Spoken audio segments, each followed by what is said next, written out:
मैं दिशांत गाडरिया और आप देख रहे हो अद्भुत बहस चैनल। आज हमारे बीच मौजूद है ये थापली से भाई लोग आए हैं और इनकी कुछ कुछ समस्या थी, उसके बारे में चर्चा करेंगे। जैसे आप जो समस्या लेके आए हैं, पहले तो आपका नाम बता दीजिए। मेरा नाम दिलीप चौहान, ग्राम पंचायत थापली से बिलोंग करता हूँ। अच्छा, जो आज जनपद कार्यालय में आए हो तो किसका मुद्दे को लेके आए आप? देखो, हम मुद्दा तो ग्राम पंचायत की टोटल समस्या को लेकर आए हैं। विशेषकर समस्या है कि रोजगार सहायक और सचिव वो ज़्यादा पढ़े लिखे हैं। मैं तो मान के बहुत ज़्यादा डिग्रीधारी है, वो बहुत ज़्यादा पढ़े लिखे हैं, काम एकदम बिल्कुल राइट करते हैं। जिंदा आदमी को मृत्यु प्रमाण पत्र बना देते हैं, सही खाता धारक का खाता धारक ना लगा कर अन्य व्यक्ति का खाता जोड़ते हैं और गलत तरीके से राशि आहरण करते हैं। और आईडी से संबंधित है पात्रता पर्ची, जी एक व्यक्ति को 2-3 पात्रता पर्ची में उनको खाद्यान्न मिल रहा है। तो ये साथ में आपने बोला है जिंदा व्यक्ति को मुर्दा बना देते हैं, तो ये कैसे, क्या मतलब क्या हुआ इसके कारण? इसका कारण ये हुआ है कि ये हमको कुछ समझ में नहीं आ रहा है कि एक सेम नाम है, इंदर सिंह मोटला और इंदर सिंह गुलाब। हाँ। इंदर सिंह गुलाब जिंदा है और इंदर सिंह मोटला डेथ हो गए हैं। और इन्होंने जो मृत्यु प्रमाण पत्र घोषित किया है और उसकी आईडी में से नाम हटाए हैं। तो हमको कुछ समझ में नहीं आ रहा कि यार ये कैसे हटाया है। जब आईडी मतलब जो सूचना तो की होगी ना, इंदर सिंह मोटला एक्सपायर हो गए, तो मतलब आगे की जो सूचना तक की होगी मंत्री को। देखो, उनको सूचना न करते हुए उनसे डॉक्यूमेंट्स घर जाके ने उनके सवाल कुछ अलग करे गए हैं कि आपको कुछ राशि मिलेगी या कुछ तरीके से ओरिजिनल डॉक्यूमेंट्स उनसे लाए गए हैं और ओरिजिनल डॉक्यूमेंट्स लाके ने उनसे आईडी से हटा दिए और मृत्यु प्रमाण पत्र बना दिए गए हैं। हमको कुछ समझ में नहीं आ रहा कि ऐसा क्यों। इसके लिए अब क्या क्या मतलब कार्य करने के लिए? इसके लिए हमने एसडीएम महोदय का आवेदन दिया है, सीओ साहब का आवेदन दिए हैं, तहसीलदार का आवेदन दिया है। अगर ये लोग अगर ये नहीं करते हैं, सोल्व इनसे नहीं होता है, तो हम आगे इनके ऊपर भी कार्रवाई करेंगे, कलेक्टर कार्यालय जाएंगे और हम ये काम करवा के रहेंगे। अच्छा, तो जैसे आपने एसडीएम साहब को भी दिए, सीओ साहब को भी दिए, तो ये क्या मतलब क्या बताना चाह रहे थे, क्या मतलब इसका हल बताएं? इसका हल ये बता रहे कि एक तो ये आपके जो रोजगार सहायक हैं, अब जैसे मैंने बात बोली कि वो बहुत ज़्यादा पढ़े लिखे वो कुछ अनपढ़ है। सरकार से भी मैं चेतावनी देता हूँ सरकार को कि ऐसे जो रोजगार सहायक सचिव के जो पद जो उनको बिठाए पद पे गलत तरीके से बिठाए, फर्जीवाड़ा में बिठाया गया है, क्योंकि वो पढ़े लिखे नहीं है, उनके पास कोई डुप्लीकेट डिग्रियां हैं, कंप्यूटर अलग डुप्लीकेट बना लेते हैं, कंप्यूटर साइंस की जो डिप्लोमा डुप्लीकेट बना लेते हैं। ऐसे लोग को रोजगार सहायक के सचिव के पद पर बिठा देते हैं। फिर ये जनता भोले भाले लोग होते हैं, उनसे कुछ खाद्यान्न नहीं मिलता और लोग दौड़ा करते हैं। सरकार से मैं ये मांग करता हूँ कि ऐसे लोगों को तुरंत हटाया जाए, उनकी जाँच की जाए, इन लोगों को तुरंत निलंबित कर दिया, बहाल किया जाए और नई भर्तियाँ दे, यही चेतावनी। और जैसे आईडी भी मतलब कुछ एक जगह से 2 जगह हो रही है, तो इसके लिए क्या निराकरण बताएं? इसके लिए हमने निराकरण सीएस साहब ने बोला है कि उसके लिए आपको पूरी ग्राम पंचायत थापले का एक डाटा प्रोवाइड किए जाएंगे, उसमें आप चेक कर लेना। अगर उसमें हमको पटेल भी बताया गया और उसमें हमको बताया गया कि एक आईडी नंबर डालना, उसमें कुछ पटेल बताया गया। अगर उस व्यक्ति से संबंधित अन्य व्यक्तियों का पात्रता पर्ची में नाम ऐड होगा तो हम उसको तुरंत निराकरण चेक करवाएंगे। और हद से ज़्यादा अगर 50% अगर ऐसा मुद्दा निकलता है तो हम इस रोजगार सहायक के खिलाफ या सचिव के खिलाफ कार्रवाई की मांग करेंगे या उनसे ग्राम पंचायत से रोजगार सहायक पद से इस्तीफा दिलवाएंगे। ठीक है, आपने जो भी समस्या का बताए हैं, और मतलब ये सभी इतने सारे लोग मौजूद हैं, तो इनके मतलब ये सारे लोग मौजूद हैं, इनकी जो समस्या है उसे में पात्रता पर्ची आईडी में नाम ऐड करना, ये लोग भले भाले हैं, इनको डॉक्यूमेंट से मांग लेते हैं और डॉक्यूमेंट से मेरे जाता मुद्दा और कुछ करता ही नहीं। 2-2 3-3 साल का ये मुद्दा है कि आते हैं कई कितने सीएस साहब को आवेदन देते हैं, सीएस साहब बस मांग लेते, ये भी डॉक्यूमेंट से मांग लेते, कुछ सोल्व नहीं होता है। फिर रोजगार सहायक, और फिर जब हम युवा संगठन बना हुआ है और जब हम लोगों के ये भोले भाले जनता मुद्दा पेश करते हैं कि हमारा काम नहीं, जब उनको प्रेशर डालते हैं तो ये लोग दौड़ते हैं उधर करते हैं, लेकिन फिर भी मुद्दा सर कुल मिलाकर बात ये है कि इनको कुछ आता नहीं, जानकारी नहीं है। जैसे आप सीओ साहब के भी जो अंदर का जो वीडियो है वो भी आपको पेश किया जाएगा अभी।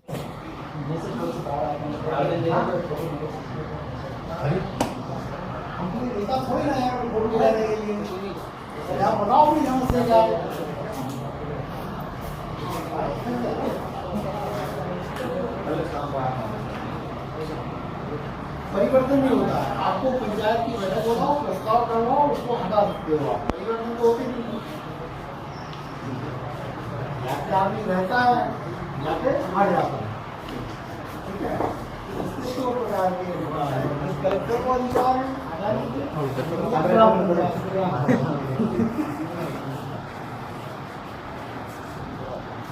ये है कि खापनी रोजगार सहायक सावित्री रहने वाला अपनी मनमानी से कार्य करना, ग्रामवासियों किसी काम न सुनना, कार्यवासियों दुर्व्यवहार, विकास करना, खाता धारा में खाता न जोड़ना, अन्य व्यक्तियों की खाता जोड़ना, गलत तरीके से व्यवहार करना, उनके द्वारा अनियमितता का सामना करना पड़ रहा है। मृत्यु प्रमाण पर दिए आदमी को मार्ग बनाया जाता है, जन्म मृत्यु प्रमाण पत्र जीवित आदमी को मार्ग बनाया जाता है। जन्म मृत्यु प्रमाण पत्र आईडी वगैरह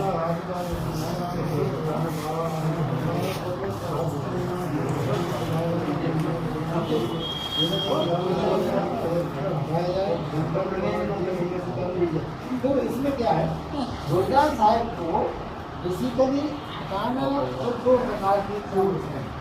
एक टूल होता है कि किसी शिकायत के आधार पर जांच फांच करके कलेक्टर को निकाले। दूसरा जो होता है टूल जो होता है ग्राम सभा उसको बाहर कर। इसके लिए क्या करना पड़ेगा सर? सर उसके लिए हमारी ये प्रोसेस है कि सर जो खाद्यान्न पात्रता पर्ची और जो आईडी संबंधित लोगों को इतने भाग दौड़ी करते हैं कि 2-2 3-3 साल से परेशान है। 4 साल ये सारे जितने सारे लोग आए हैं ये कागज प्रूफ ले लेते हैं, फिर वो उनको सब दिलाने के लिए कागज ले लेते हैं, फिर उनका काम नहीं होता है।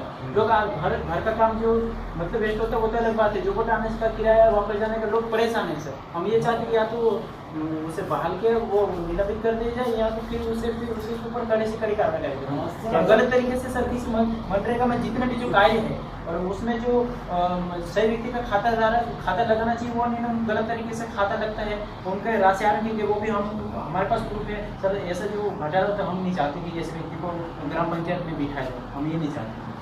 वो गांव में गया सब क्या होता दाढ़ी में झेर पर तुम भटका ये करे हम खेती काम करते क्या हम कह जगह हम खेती वाला खेती भी करते आज काम तो मांगे तो ठग दकाई के गायब करे परेशान करे हम खाते हम बोलते हैं बुला कैसे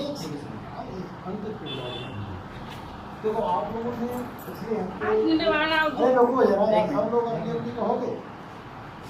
आप लोगों ने एक आवेदन एसडीएम साहब को दिया था, उनकी कचरे नहीं आई, दिया था। हमने उन कचरों का ऑनलाइन चेक करवाया।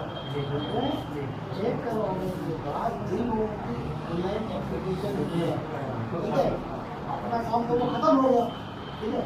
अब वो पोर्टल से भोपाल से क्लियर होगी, और जिनके ऑनलाइन नहीं है वो पत्र बना के उन्होंने पत्र जारी किया हुआ है ना, वो मैंने पत्र जारी किया हुआ है, वो किसी की उनके आवेदन लगेंगे, उनकी ऑनलाइन करने नहीं सर। हमने जो पात्रता पर्ची एक सरकार ये दी है, उनकी 4 साल से पात्रता पर्ची नहीं बनी है, तो उनकी जो पात्रता पर्ची सर उनका जो आईडी से वेरीफाई करवा के लिए रोजगार सहायक द्वारा बोल दिया कि हमने पहुंचा दी है, लेकिन कई बार जिले पे हमने सर उनके भैया के भी नंबर है उनसे कंप्लेंट कर दी कि रोजगार सहायक के द्वारा वेरीफाई नहीं हुआ। इनसे पूछते हैं तो बोले कि हमने पहुंचा दी, उनसे पूछते कि इनको सर ये क्या है, सब क्या है। मैं आपको वही तो बता रहा हूँ, इनकी ऑनलाइन है, उनकी ऑनलाइन नहीं है, तो हमने निकाल दिए, हाँ ठीक है, ले लो, उसके बाद देख लो कि इसका क्या स्थिति है। वही सर कंप्लेन होने के बाद ही काम क्यों होता है, उससे पहले मतलब एक हमारे बड़े वाले जनता आते हैं और उनसे मिलते हैं तो काम क्यों नहीं ऐसा होता। है कि सार्वजनिक तो ये गाँव की है, अब सरकार ने ये कहा कि गाँव के लोग गाँव के लिए अच्छा काम करें, है कि जाती सर उनकी शादी कई और दूसरी जगह में चुकी तो हो सकता है कि उनके मनमानी से काम कर रहे होंगे। ये क्या नाम तेरा? वही तो पहले आता था कि आइए वही बता ये आता था कि बदल गया चेहरा, छोटा बदल ही जाएगा सर, बदल ही जाएगा, और परिवर्तन आएगा सर। हाँ परिवर्तन ये तो शुरुआत है सर, कहाँ से ये में चले उपरोक्त विषय में लिखे कि आपकी ग्राम पंचायत के इमरजेंसी विभाग से एवं अन्य 16 लोगों ने पात्रता पर्ची के खाद्यान्न नहीं मिलने की समस्या के समाधान हेतु आवेदन दिया था। संलग्न आवेदन में लिखित व्यक्तियों द्वारा राज्य सुरक्षा के प्रस्तुत करें, राज्य सुरक्षा कोडों पर पंजीयन कर है ना, अनुवाई लाइसेंस होता है। अब ये जो है ना, अब ये अपने वो निशान लगा दें, तुमने कहा था वो कहाँ है, क्या यार तुम सर इसके लिए क्या क्या रास्ता निकाल सकते हैं? इसके लिए ये जो आवेदन दे रहे हैं इसका? सर ये आपका रिकॉर्डिंग परमिशन आपने लिया अब तक रिकॉर्डिंग करने की? नहीं सर, ये तो सर बंद करिए। ये तो सर हम वो उस हिसाब से रहना मैं चाहिए। आपकी पब्लिक प्रॉपर्टी नहीं हूँ, आप पब्लिक गवर्नमेंट प्रॉपर्टी पर बैठे हैं, ठीक है? वो तो ये गवर्नमेंट बंद ही है करिए, सर, ये बंद पर करिए, मुझे पता है नॉर्मल, मुझे कोई दिक्कत नहीं, मैं 100 लोगों के बीच बात करता हूँ, जो बात करता हूँ खुली बात करता हूँ। और जैसे मतलब और कुछ समस्या बस समस्या तो और रोड की है, ग्राम पंचायत थापली उसके से। लिए क्या मांग की है आपने? उसके लिए मांग करी है हमने कि एक तो जो कोलाबोर थापली के सेंटर में जो रोड निकला हुआ है, उसके लिए हमें रोड की स्वीकृति मांग रहे हैं सीओ साहब कि आप दोनों पंचायत से आप भूमिदान का पत्र बनाओ।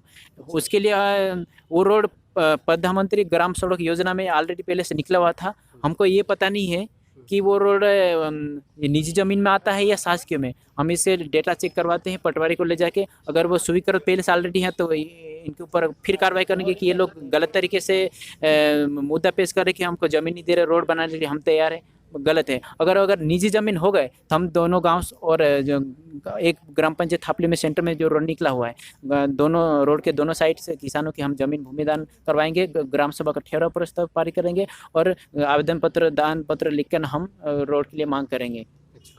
तो ठीक है भाई, आपने जो भी समस्या बताई है उसके बारे में बहुत शानदार सी मतलब बातें बताई है। जो भी समस्या थी उन भाई साहब ने बताए हैं, तो इसके लिए और मेरे वीडियो ऐसे ही देखने के लिए आप अद्भुत बहस चैनल को देखते रहिए।